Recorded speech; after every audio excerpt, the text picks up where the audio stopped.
Japan और चीन की जो है वो आमने सामने आ गए हैं। दोनों मुल्क और चीन ने मना कर दिया है तमाम शहरियों को कि वो जापान का सफ़र अख्तियार ना करें, और वाइस वर्सा जापान ने मना कर दिया है कि वो चीन का सफ़र ना करें। अपने शहरियों को कहा गया है। शुमाली और जनूबी कोरिया जो है वो भी जंग के दहाने पर हैं।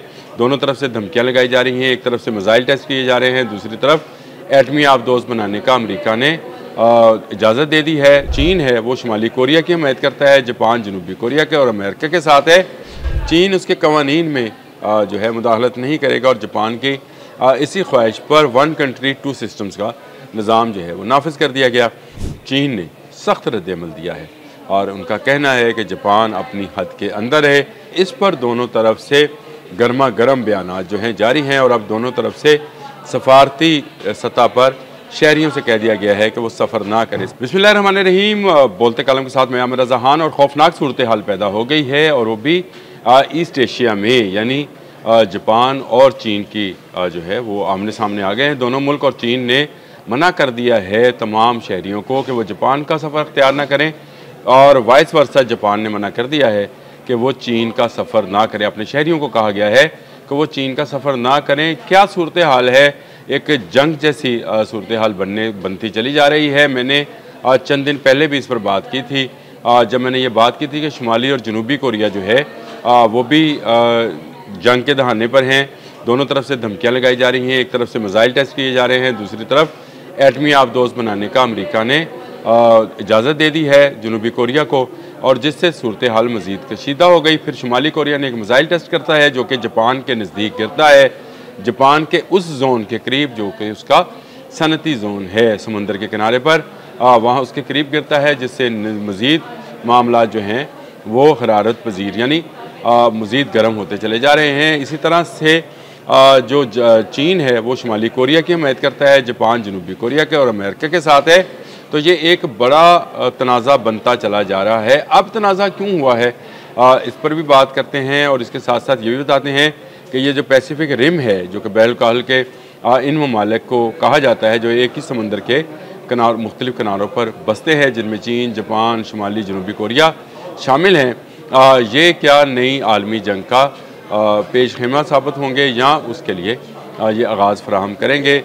तो इस वक्त सूरत हाल इंतहाई संगीन होती चली जा रही है। जिस तरह मैंने बताया कि जापान ने वन कंट्री टू सिस्टम्स जो कि हांगकांग पर लागू है, 1997 में जो बरतानिया के साथ माहिदा हुआ था, जिसके बाद बरतानवी राज का ख़ात्मा हुआ हांगकांग में, और चीन से कहा गया कि वो अगले 50 साल तक चीन का हिस्सा तो रहेगा लेकिन वहाँ पर अपना सिस्टम होगा।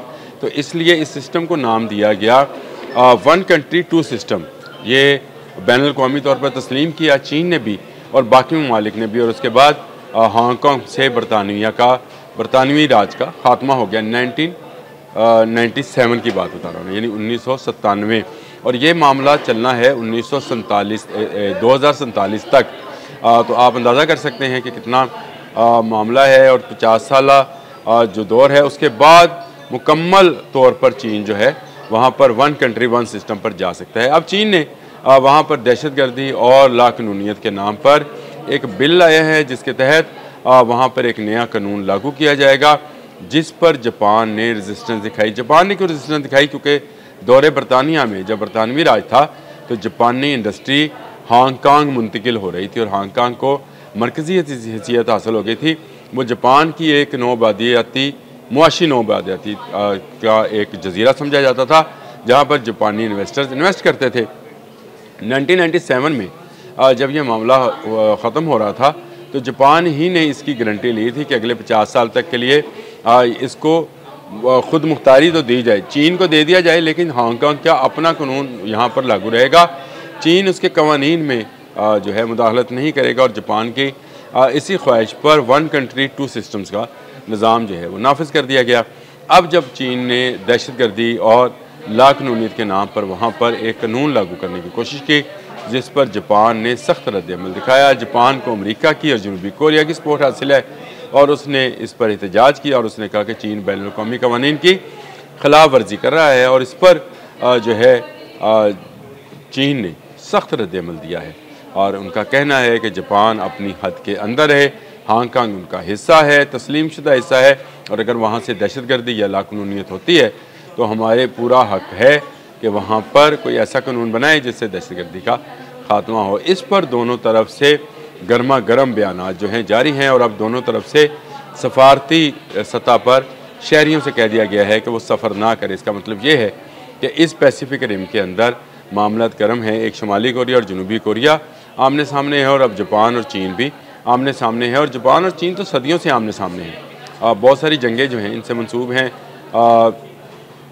दूसरी जंग अजीम में भी जापान क्योंकि हिटलर के साथ था, इस दौरान भी जब वो हिटलर से लड़ रहा था तो एक तरफ चीन से भी उसकी लड़ाई जारी थी। तो जापानी और चीनियों के मबैन जो है ये जंग हमेशा से होती रही है, हमेशा से कशीदगी रही है। काफ़ी खून खराबा भी हुआ जब ये 1940s में जो जंगें और झड़पें हुई थी इन दोनों मुल्कों के मबैन उसमें, और अब भी दोनों की फ़ौजें आमने सामने हैं। जापान भी तेज़ी से तरक्की करता मुल्क है। मुआशी तौर पर तो वो एक जाइंट है, पूरी दुनिया के अंदर माना जाता है उसको, लेकिन फ़ौजी सतह पर भी अब वो तरक्की कर रहा है। उसने अपने जहाज़ जो है वो अपना फ़ाइटर प्लेन जो है 5th जनरेशन का वो भी बना लिया है। दूसरी तरफ चीन है जो कि वाकई में ही एक बड़ा एटमी जाइंट है और एटम बम की सलाहियत रखता है।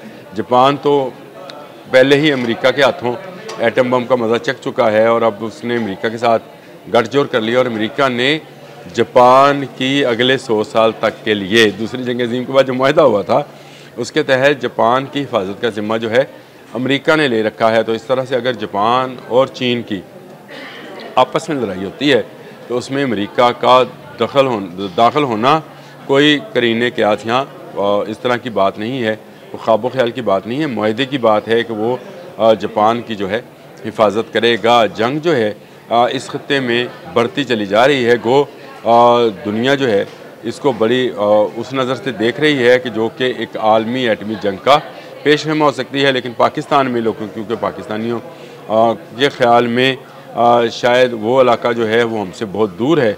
दूर नहीं है जनाब, चीन है, जापान है, कोरिया है, शुमाली कोरिया है, जनूबी कोरिया है, ये एशिया ही है, ईस्ट एशिया है। और ईस्ट एशिया में अगर कहीं पर इस तरह का मामला होता है, अमेरिका मुदाखलत करेगा तो रशिया भी मुदाखलत करेगा, और रशिया का दाखिल होने से ये एक बड़ी आलमी जंग बन सकती है जो कि तीसरी आलमी जंग होगी। ये किसने कहा था कि तीसरी आलमी जंग पानियों पर होगी? पानियों पर ही होगी, जी हाँ। और ये पानी जो है ये बहरुल का ये पैसिफिक रिम भी हो सकता है, जिस पर कशीदगी हर आने वाले दिन के साथ साथ बढ़ती चली जा रही है। दोनों तरफ से सख्त बयानात और पाबंदियों का सामना है। चीन आने वाले दिनों में जापान की तमाम इंडस्ट्री को हांगकांग में बंद कर सकता है, और जापान के तमाम शहरियों को जो वहाँ के नामवर कारोबारी लोग हैं या सनतकार हैं उनको जो हांगकांग छोड़ने का कह सकता है। इसके बाद सूरत हाल जो है कशीदा हो जाएगी, और अमेरिका पहले से अपना एक बहरी बेड़ा लेकर जो एटमी कुव्वत से चलता है, जिसका नाम रोनाल्ड रेगन है, वो वहाँ लेकर बैठा है।